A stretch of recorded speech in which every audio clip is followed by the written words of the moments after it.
ভালো করে মনে রাখবি, আমি কি বলেছি? ও তো হাত দিবি না বলেছি তো, আমি হাত দিচ্ছি। হ্যালো এভরিওয়ান, কেমন আছো তোমরা সবাই? আশা করছি সবাই খুব ভালো আছো আর আমিও খুব ভালো আছি। তো আমি এই মুহূর্তে কোথায় আছি তোমরা এতক্ষণ বুঝতেই পড়ে গেছো। আমি 10th জানুয়ারি ছিলাম আলিপুর জু এর সামনে। ভিড়টা দেখো অমায়িক ছিল। তো যেটা আমি তোমাদের সাথে একটু পরেই শেয়ার করে নেব। আর প্রথমে গিয়েই আমাদের খাওয়া দাওয়ার পর্ব শুরু হয়ে গেছে। দেখো পাপড়ি চাট। কেন কোথায় এসছো তুমি? কোথায় এসছো? ভালো করে বলো, ভালো করে। বাবু তুমি কোথায় এসেছো? চিড়িয়াখানায়। তো এখানে দেখো দূর থেকেই আমি এই পেয়ারাওয়ালাকে দেখে নিজের লোভটা সামলাতে পারি না। যেখানে আমরা 3 ভাই বোন এক জায়গায় আছি, পেয়ারা খাবো না কোথাও ঘুরতে গিয়ে, এটাও হতে পারে না। পেয়ারা বাদাম তো ম্যান্ডেটারি চিড়িয়াখানায় যাওয়ার জন্য। আগের বছর সিরিজে তোমরা ব্লগ দেখেছিলে, ফের এবছরও একটা আমার বাদদাদা 14 পুরুষে এত ভিড় কোনোদিন দেখি। যা ভিড় আমি দেখছি, বাদদাদা ঘাস ছিল ওগুলো সব ঘাসগুলো তো সাদা সাদা হয়ে গেছে। এত ভিড় আজকে ফার্স্ট টাইম আমরা দেখছি যে আজকে চিড়িয়াখানায় এত ভিড়। আমাদের বেরোনোর কথা ছিল 10টা, তো একটু লেট হয়ে গেছে। তো 11টার আগেই বাড়ি থেকে বেরিয়ে গেছি, পৌঁছাতে 12টা বাজেনি। তো এত টিকিটের যেমন লাইন, দোকানে সমস্ত কিছু, এত ভিড় এত ভিড়। ফার্স্ট টাইম আমরা চিড়িয়াখানায় এত ভিড় দেখছি। মনে হইতেছে সেই চিড়িয়াখানা, সেই চিড়িয়াখানা। সত্যি মাঝখানে চিড়িয়াখানার ক্রেজটা একেবারেই কমে গেছিলো, একেবারেই কমে গেছিলো। এখন দেখছি আমি চিড়িয়াখানা এগেন আবার। আর এবছরে তো রেকর্ড হয়ে গেছে 1 জানুয়ারিতে যে এত ভিড় হয়েছে। ফার্স্ট টাইম চিড়িয়াখানায় 1 জানুয়ারি এত ভিড় হয়েছে। জুতে ঢুকলেই তোমরা পাশাপাশি দুটো ম্যাপ দেখতে পেয়ে যাবে, যেটা ফলো করে চললে তোমাদের খুব সুবিধাই হবে কোনটা ফার্স্টে গেলে, কোন সাইড দিয়ে ফার্স্টে গেলে কি সুবিধা হয় না হয়। আর এই যে সামনে একটা রেস্টুরেন্টও আছে, এটা লাস্ট ইয়ার বন্ধ ছিল, তবে এবছরে দেখছি ওপেন করা হয়েছে। তো আমরা একে একে চলে গেছি, কিন্তু প্রথমে ঢুকেই আমরা সিনকান্দি সেটা দেখতে পাইনি, তাই সকলের মনটা খারাপ হয়ে গেছিলো।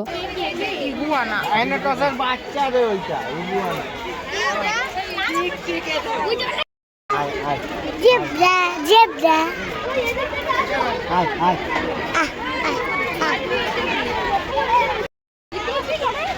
অনেক লম্বা।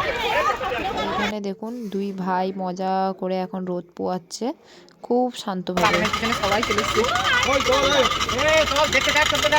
বাবু তুই কি দেখছিস রে বাবু? বিয়ার মামা কটা আছে? আর এই ভাইয়া তো প্রচুর ডেঞ্জার, তোমরা বুঝতেই পারছো এটা কি আছে। এই জায়গাটা ঘড়িয়াল, তার পাশেই আমি তোমাদের ক্রোকোডাইল দেখাবো, যারা কিনা সব সময় স্ট্যাচু হয়ে পড়ে থাকে। আর এই যে ভেতরটায় গেলাম, এত ভিড়, তার সাথে লোকের গায়ে এত বাজে স্মেল, মানে বলার কথা নয়। তো যাই হোক, এই যে এক মহাপুরুষের ফটো তুলতে পেরেছিলাম দেখো। আর বাইরে বেরিয়ে দেখো এখানে আমাদের দুটো টিচার বলছিল। ফাইনালি আমাদের লাঞ্চ পর্ব স্টার্ট। আর দেখো প্রত্যেকবারে আমরা যাই বিরিয়ানি খাই, আর আদারওয়াইজ মাংস ভাত খাই। তো এইবারে বিরিয়ানি নয়, মাংস ভাতও নয়, এবারে হয়েছে এগ কারি। এটার একটা রিজন আছে যেটা তোমাদের সাথে পরে আমি শেয়ার করছি। দেখো খেয়ে দিয়ে উঠে দেখি এই জায়গাটায় এত ভিড়। আসলে বাঘগুলো সকাল দিয়ে ঘুমাচ্ছিল, তো গিয়ে দেখি ওরা উঠে হাঁটা চলা করছে, তাই এক ঝটকায় অত ভিড়। আর এখানে দেখো আমাদের দুটো বড় বড় লোককে আমার বড়দা দুজনকে তুলে তুলে দেখাচ্ছে, কারণ সামনে যাওয়ার উপায় নেই। যা হোক একটু সরে সারে একটু জায়গা করিয়ে নিয়েছিলাম ওদের জন্য।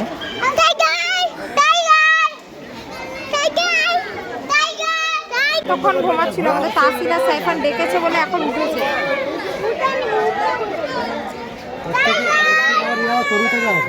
হ্যাঁ দেখো তারপর আমরা চলে গেলাম বেঙ্গল টাইগার দেখতে। আর এই ভাইকে দেখো, যেখানে মানুষ শীতে হাড় কাঁপছে আর ইনি জলে চুবে বসে আছেন। তো জল দিয়ে ভালো করে উঠে একটু হাঁটাচলা করে এগিয়ে নিজের গাটা গরম করে নিচ্ছিল। আর একদম সামনে দিয়ে, এটা আমি দেখছিলাম একদম গ্লাসের সাইড থেকেই যাচ্ছিল তখনও। তো ওইভাবেই ভিডিওটা করা হয়েছিল। কি দারুণ লাগছে দেখতে দেখো।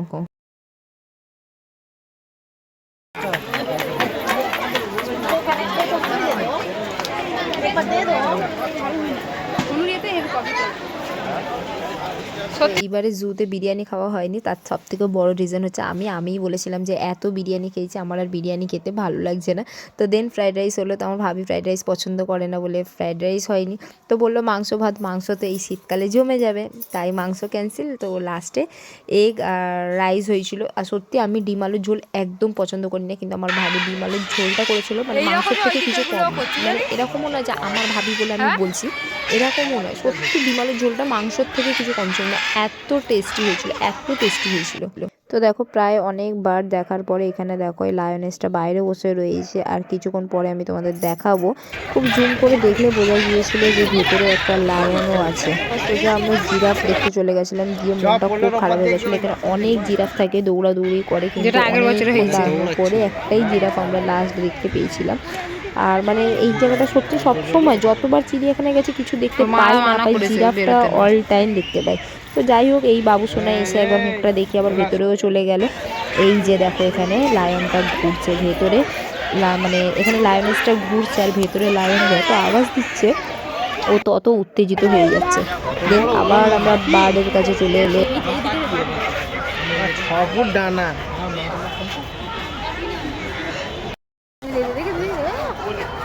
পুরো ডানা কিন্তু খেলাতে পারছেন না। জায়গা হচ্ছে না।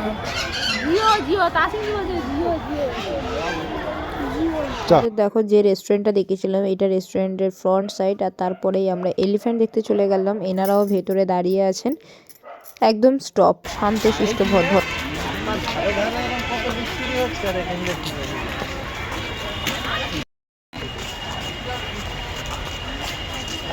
ইরফানকে একটু মিস করছিলাম ঠিকই, কিন্তু বাবুর জন্য কোনো প্রবলেম হয়নি। ওর দুটো মামাই ওকে সারাক্ষণ স্ট্রাগল করে গেছে।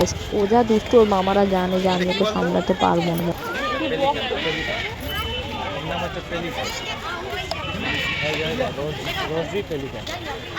এইখানে দেখো আমি জুম করে তোমাদের দেখানোর চেষ্টা করছিলাম, এই যে খাঁচার ভেতরে না অনেক কাক ঢুকে গেছে। কিভাবে চলে এসেছে, এটা তো কোনো জায়গায় ফাঁকা থাকার কথা না, ফাঁকা থাকলে তো বকগুলো বেরিয়ে যাবে। যাই হোক কোনোভাবে চলে এসে ওরা ফেসে গেছে। আর এই দেখো ইয়েলো অ্যানাকন্ডা, যেটা আমি ফার্স্ট টাইম দেখলাম জুতে, কোনো দিন দেখতে পাই না আমি ইয়েলো অ্যানাকন্ডা। আর এইবারে দেখলাম তো দেখলাম একসাথে দুটো অ্যানাকন্ডা দেখলাম। এই জায়গাটা দেখো খড়ের সামনেটাতেই একটা আছে, আর একটা তো মাছের উপরে ছিল। এই যে দেখো এসে গেছে মহারাজা। এখানে না একটা জিনিস দেখে খুব খারাপ লাগছিল, রাইনোসরাসের হর্নটা কেটে দিয়েছিল, তো ও তো নিশ্চয়ই ব্যথা পেয়েছে। তো তারপরেই আমি তোমাদেরকে দেখিয়ে দিলাম চিতা মামাকে। আর আজকের ভিডিওটা এই পর্যন্তই রইলো। যদি আমার ভিডিওতে কিছু ভালো লেগে থাকে তো please do like, comment, share and subscribe. আর চেষ্টা করবো পরের বছরে সবাই একসাথে যাওয়ার জন্য।